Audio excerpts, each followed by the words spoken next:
The half yearly examination सितंबर 2025 के history के बिल्कुल रियल क्वेश्चन पेपर को देखेंगे। ठीक है, ये 100% रियल पेपर है, सारा का सारा क्वेश्चन यहीं आपके एग्जाम में पूछा गया था। ठीक है, तो इसका आंसर की हम लोग देखेंगे। देखिए, इसमें केवल हम लोग सब्जेक्टिव का आंसर की देखने वाले हैं, और इसके बाद वाला जो वीडियो अपलोड करेंगे उसमें ऑब्जेक्टिव का आंसर की आपको मिल जाएगा। तो चैनल को सब्सक्राइब जरूर कर लीजिए और अपने दोस्तों को भी शेयर जरूर कीजिए। ठीक है, चलिए क्वेश्चन को देखते हैं। देखिए, सबसे पहले इसमें हम लोग देखेंगे सेक्शन बी में आपको 1 से 25 तक लघु उत्तरीय क्वेश्चन दिया गया था, जिनमें से 15 प्रश्नों का ही उत्तर आपको देना था और प्रत्येक प्रश्न के लिए 2 अंक निर्धारित किए गए हैं। तो पहला नंबर क्वेश्चन में है कि हड़प्पा सभ्यता की नगर योजना की 2 विशेषताओं को लिखें। ठीक है, दूसरा नंबर क्वेश्चन में पूछा गया था कि हड़प्पा सभ्यता के समकालीन 2 सभ्यताओं के नाम लिखें, और तीसरा नंबर क्वेश्चन में ईसा पूर्व 6वीं शताब्दी के किन्हीं 4 महाजनपदों के नाम लिखें। चलिए फिर आगे वाला क्वेश्चन देखेंगे। चौथा नंबर क्वेश्चन में अशोक के अभिलेखों की 2 विशेषताओं को लिखें, और 5वां नंबर क्वेश्चन में ब्राह्मी और खरोष्टी लिपि में अंतर स्पष्ट करें। चलिए फिर छठा नंबर क्वेश्चन में है कि अनुलोम और प्रतिलोम विवाह में क्या अंतर था। 7वां नंबर क्वेश्चन को देखेंगे। 7वां नंबर क्वेश्चन में पूछा गया था कि जैन धर्म की 2 महत्वपूर्ण देन लिखें, और 8वां नंबर क्वेश्चन में मथुरा कला की 2 विशेषताओं को लिखें, और 9वां नंबर क्वेश्चन में गुप्त काल के दौरान उच्च शिक्षा के 2 केंद्रों के नाम लिखें। चलिए फिर 10वां नंबर क्वेश्चन में देखेंगे कालिदास द्वारा लिखित 2 नाटकों के नाम बताएं, और 11 नंबर क्वेश्चन में अजंता चित्रकला की 2 विशेषताओं को लिखें, और 12 नंबर क्वेश्चन में दिया हुआ है कि इब्न बतूता कौन था, वह किसके शासनकाल में भारत आया था। 13 नंबर क्वेश्चन में है कि अलबरूनी ने किताब उल हिंद क्यों लिखा, और 14 नंबर क्वेश्चन में आया हुआ था कि रेहला की किन्हीं 2 विशेषताओं को लिखें। 15 नंबर क्वेश्चन में इब्न बतूता ने दास प्रथा के संबंध में क्या लिखा। चलिए फिर आगे वाला 16 नंबर क्वेश्चन को देखेंगे। अलबरूनी ने जाति व्यवस्था के संबंध में क्या लिखा। ठीक है, 17 नंबर क्वेश्चन में अब यहाँ हम लोग देखेंगे। देखिए, 15 ही क्वेश्चन का उत्तर आपको इसमें देना है। कितना प्रश्नों का उत्तर?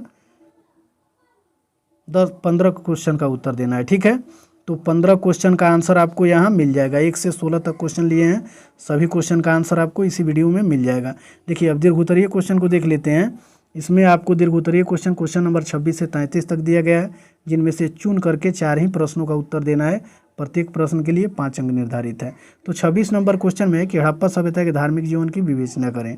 ठीक है, 27 नंबर क्वेश्चन में है कि बौद्ध मूर्ति कला के विकास का वर्णन करें, और 28 नंबर क्वेश्चन में है कि गुप्तकालीन संस्कृति विकास का वर्णन करें, और 29 नंबर में भक्ति आंदोलन के मुख्य विशेषताओं पर प्रकाश डालें, और फिर 30 नंबर क्वेश्चन में है सूफीवाद पर एक संक्षिप्त लिखें, और 31 नंबर में विजयनगर साम्राज्य की सांस्कृतिक उपलब्धियों पर प्रकाश डालें। ठीक है, देखिए फिर यहाँ 32 नंबर क्वेश्चन में देखेंगे कृष्णदेवराय की उपलब्धियों का मूल्यांकन करें, और 33 नंबर क्वेश्चन में विजयनगर साम्राज्य के केंद्रीय प्रशासन पर प्रकाश डालें। ठीक है, तो इसमें अब हम लोग लगातार उत्तर को देखेंगे।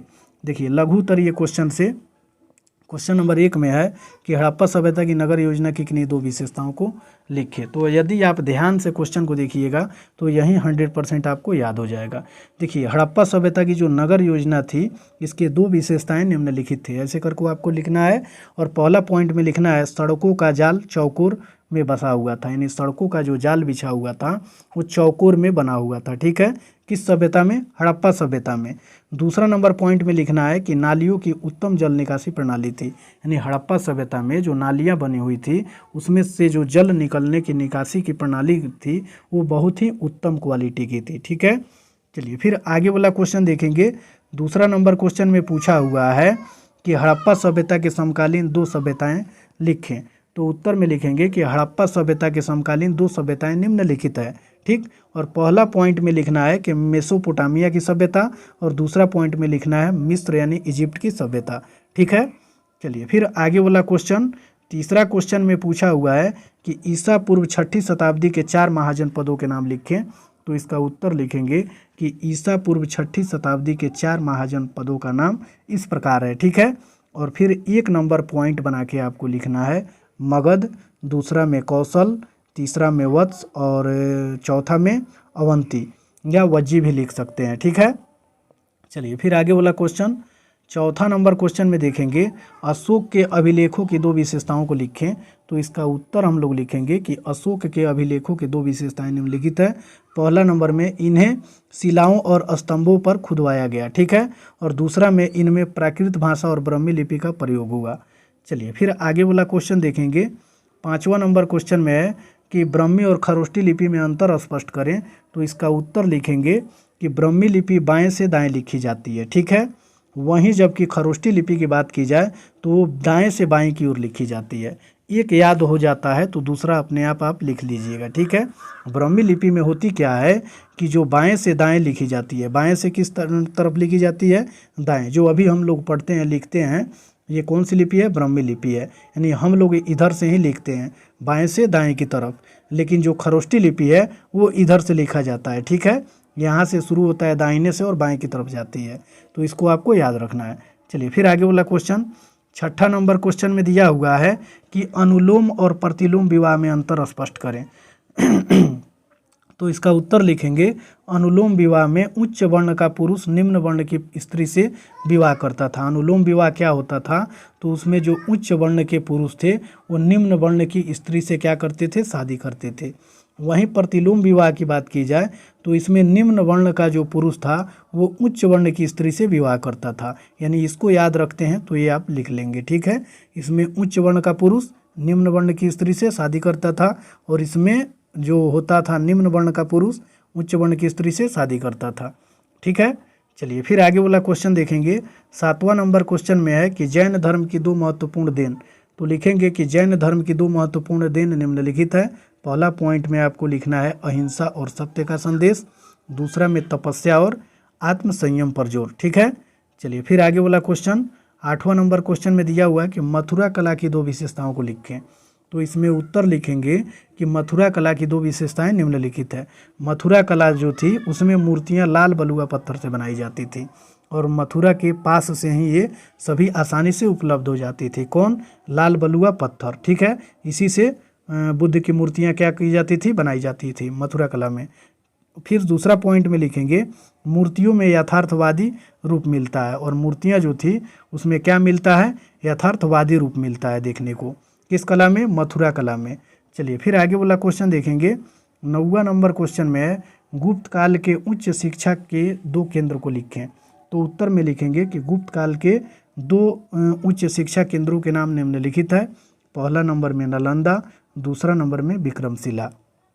चलिए फिर 10वां नंबर क्वेश्चन को देखेंगे। क्वेश्चन में कालिदास द्वारा लिखित 2 नाटक। तो उत्तर में लिखेंगे कालिदास द्वारा लिखित 2 नाटक निम्नलिखित है। पहला नंबर में अभिज्ञान शकुंतलम और दूसरा नंबर में लिखेंगे विक्रमोर्वशीयम। क्वेश्चन नंबर अब 26 में हम लोग देखेंगे, ठीक है। इसमें कितना क्वेश्चन आपको बनाना था, 15-10 का आंसर दे दिए हैं। चलिए 26 नंबर क्वेश्चन में हड़प्पा सभ्यता के धार्मिक जीवन की विवेचना करें। तो उत्तर में लिखेंगे कि हड़प्पा सभ्यता के धार्मिक जीवन, देखिए 26 नंबर क्वेश्चन में कि हड़प्पा सभ्यता के धार्मिक जीवन की विवेचना करें। तो उत्तर में लिखेंगे कि हड़प्पा सभ्यता के धार्मिक जीवन इस प्रकार से है, ठीक है। पहला नंबर पॉइंट में लिखेंगे प्राकृतिक पूजा, इसमें पेड़, पशु, नदी, नालों इत्यादि की पूजा की जाती थी। दूसरा पॉइंट में माता देवी यानी शक्ति और पशुपति देव महादेव की उपासना की जाती थी, ठीक है। चलिए फिर तीसरा नंबर पॉइंट में लिखेंगे इसमें अग्निवेदी और यज्ञ का भी प्रयोग होता था। ताबीज, मूर्ति और प्रतीकों का भी धार्मिक उपयोग होता था। फिर चौथा नंबर पॉइंट में लिखेंगे परलोक, विश्वास कब्रों और समाधियों से स्पष्ट।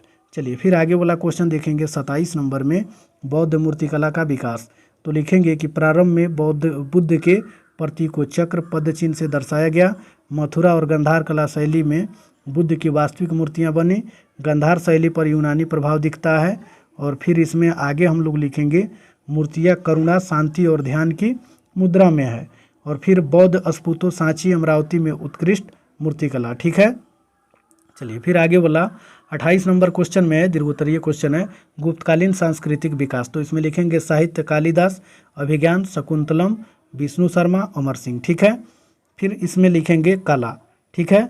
कला में लिखेंगे अजंता एलोरा चित्रकला, नालंदा विश्वविद्यालय। फिर अगला पॉइंट में लिखेंगे स्थापत्य और उसमें लिखेंगे दशावतार मंदिर देवगढ़। फिर आगे इसमें हम लोग लिखेंगे विज्ञान, ठीक है। जिसमें आर्यभट्ट ने शून्य और ग्रहों की गति का सिद्धांत दिया और संगीत और नृत्य का विकास हुआ। चलिए 29 नंबर क्वेश्चन में देखेंगे इसमें कि भक्ति आंदोलन की मुख्य विशेषताएं। तो उत्तर में लिखेंगे ईश्वर के प्रति प्रेम और भक्ति पर बल।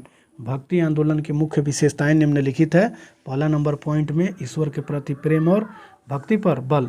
दूसरा पॉइंट में लिखेंगे जाति पाति छुआछूत और अंधविश्वास का विरोध। किसमें हुआ? भक्ति आंदोलन में जाति पाति छुआछूत और अंधविश्वास का विरोध। तीसरा पॉइंट में लिखेंगे संत कवियों ने स्थानीय भाषाओं में उपदेश दिए, जैसे कबीर, सूरदास और तुलसीदास।